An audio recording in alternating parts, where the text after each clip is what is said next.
কখনো কি একটা কথা ভেবে দেখেছো যে তুমি সবার জন্য নিজেকে পরিবর্তন করলে, তাদের পছন্দ অপছন্দ নিজের করে দেখলে, কিন্তু তোমার বেলায় কেউ তোমাকে বোঝার চেষ্টাটুকু পর্যন্ত করলো না। তুমি সবার কষ্টে পাশে থেকেছো, অথচ যখন তুমি একাকিত্ব অনুভব করলে তখন কেউ এসে তোমার খোঁজ পর্যন্ত নিল না। আর এসব কিছুই হয়েছে নিজেকে সবার জন্য এভেলেবেল করে ফেলার কারণে। সবাই তোমার কাছ থেকে ভালোবাসার যত্ন আশা করে, কিন্তু কেউই তোমার মনের ভেতর জমে থাকা কষ্টটা বুঝতে চায় না।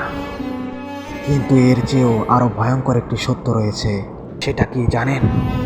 আর তা হলো, কেউ আপনাকে হারানোর ভয় পায় না, কারণ তারা জানে এটা যে যতটাই হয়ে যাক, তারা তোমাকে যতটা অবহেলাই করুক না কেন, সেই ঘুরে ফিরে তুমি তাদের কাছে আসবেই। আর এই কথাগুলো যদি তুমি কখনো অনুভব করে থাকো, তাহলে নিজেকে কখনো একা ভেবো না। আমরা প্রতিনিয়ত অনেকেই নির্মম বাস্তবতার সম্মুখীন হচ্ছি, আর তাই নিজের জন্য বাঁচো। अगर मना